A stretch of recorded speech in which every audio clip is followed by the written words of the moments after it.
One. So this reminds me of where we started. I'm seeing public sale of Negroes. Let's talk about what Mr. O'Bannon was thinking when he did this. I think Mr. O'Bannon wanted to capture some of our past history and know that all of it is not negative, but we can pull on some strengths because that's the reason why he backdropped the Buffalo Soldier and quotes of the Buffalo Soldier in the West. So even though slaves were being sold a little bit earlier on the East Coast, I think that was very, very important. I think that's the message he was trying to portray. Interesting. I like that because my first response when I look at the sale of Negroes is I shudder. And I can't think of a negative thought. So it's interesting that you say you think he was bringing it into the positive. Yes. I like that. Let's go with another one that I happen to see down here as we talk about our history. Okay. And this is this lovely lady over here. And this woman is clearly in the fields. She's alone, which is interesting. Except that I believe that's her child on her back. Yes, of course. So tell us about Mr. Johnny Gilbert and Ain't I a Woman? I think Mr. Johnny Gilbert was trying to show the importance of bonding, family, and the hard work that so many people had to do back then. My mother would always talk about she didn't like to pick cotton, even though it was on my grandfather's farm, which he owned. But even still, as a sharecropper, we would have to do this. The life, it was hard. And if you've ever picked cotton, and I don't know if you have, No. the spurs that are in there, your hands would bleed. And so, just the importance of knowing that I have to support my family. Whatever I have to do, as they say, by any means necessary, my family has to be supported. I loved my children. Life has to go on. We are survivors, and we're going to do whatever it takes. You know, I've often heard them say that, you know, the phrase back-breaking work. And when I look at that, back-breaking work really comes to life for me. Yes, it does. It Absolutely. truly is. It's backbreaking and it's splinter, blistering fingers. And I'm always curious, and I know we don't have an answer, but if you're the expert, why do you think he had her alone? They were rarely alone in the fields. That's true, but I think he focused in on that. I think if he made a wider view, and maybe he would have seen others, but I think he wanted people to capture this and not put any interference with anything else in there. I think he was trying to give a message of the importance of motherhood, bonding, and love. I love that. That's interesting. I'm going to take you back over where we were before. Because I also know that the Artist Showcase has a huge focus on children and the future of children, particularly budding young artists. So tell us about Brenda Joyce Smith, because the name of this piece is Creativity. Well, that piece is very, very important, and we talked about this a whole lot. What happens to children by the time they're 6 or 7 or 8 years old in school? With the education process, children's creativity is often stifled. You know, when there's conformity and do what's you're told to do, don't color outside the lines, follow instructions, do all those kinds of things. The psychologists especially say it is very, very important that a child continue to develop their creativity, and so often it is stifled. But we have found, and we're not at Artist Showcase in Palm Beach trying to make all children become artists like Picasso or Jacob Lawrence.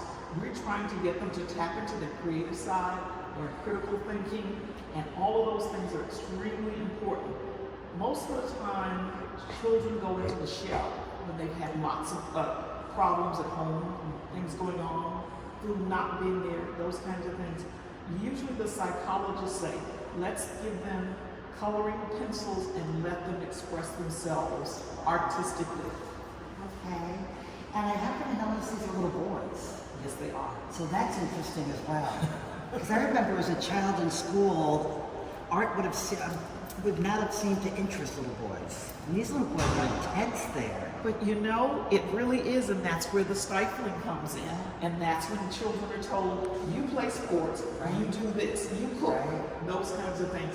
But now a lot of the athletes are learning, if they don't learn how to form shapes and letters and do ballet lessons and do those kinds of things, their balance, their perspective, all of those things are not developed. So this is why creativity is so important. So I'm going to localize this a little bit, bring it into the present. How are we doing with art programs in schools? I know we have a lower school or elementary school of the arts in UB Kinsey. How are we doing? I know they're taking sports out of school a lot. How about art? Well, I know I'm probably not the one to answer that question because we're always trying to do after-school programs for children. I guess there are people more in the school board, but you know, the sports and the arts and the music and those kind of visual and performing arts are usually the first things that are cut. And there are a couple of foundations that have been around trying to make sure that those are infused back into the school system, and there's funding for it. Excellent, excellent. I love young budding artists. Behind us, as we talk about schools, I know this is Edward Moses. I'm aware of that. And I just noticed the Morehouse Band. And I know quite a few proud Morehouse men. Oh, So tell me the story about why he's jumping over the Morehouse name there. well, I think it's important because Edwin Moses won 122 hurdle races consecutively. Okay.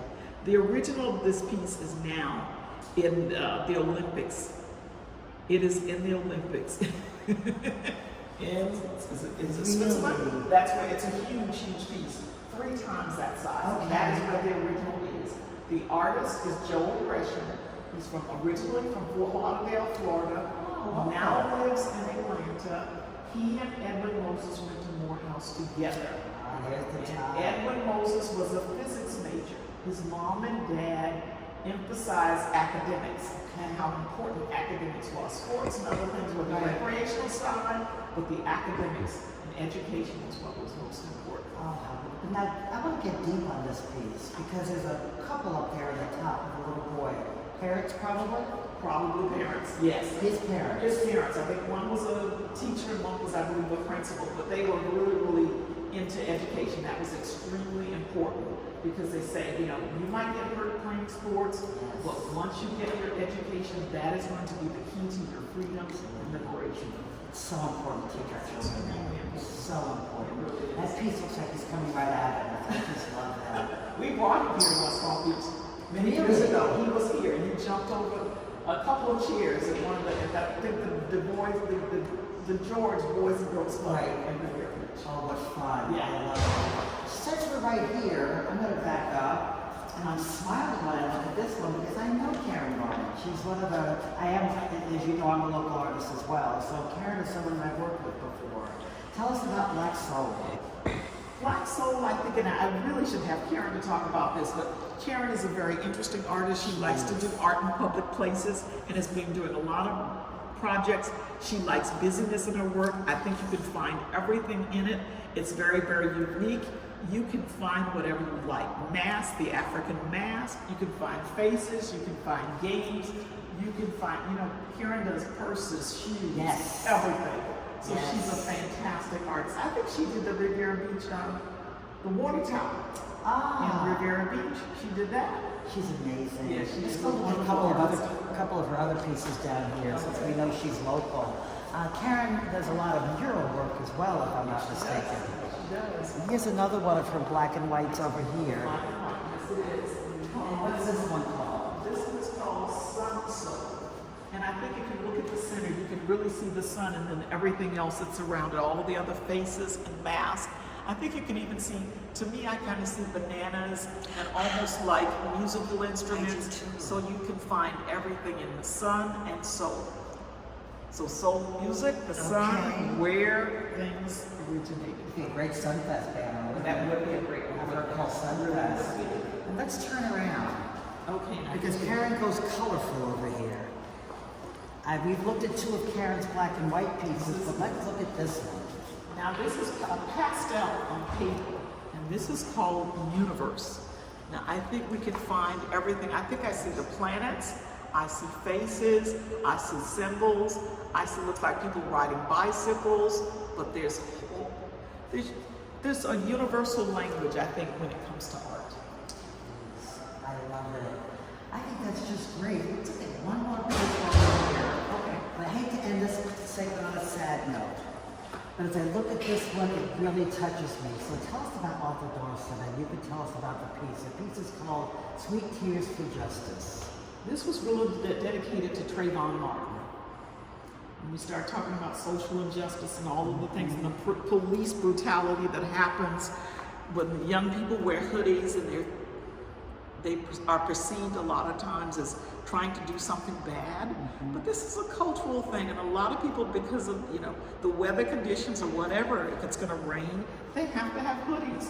And that tear there is really it's kind of a universal tear. It's the tear for justice. And I mean, so many of our young men and young people who are so often kind of as a prejudice are perceived that they're out to do something wrong. And we need to change that. And he lost his life way too young. Yes, he did. When we took this project on, you talked to me about seeing the good in everything. So I'm going to look at that colorful teardrop and the green ball at the bottom as the future. Yes. As there's life in that green ball at the bottom. Hope. When there may be no life with him in the hood, but there's something hope. That is wonderful. That is hope. I absolutely Yes, love it is. That's terrific. Hope for a better future. Well, thank you, Kathy. Look, we're going to end this segment here, and we have 2 more segments coming up for you.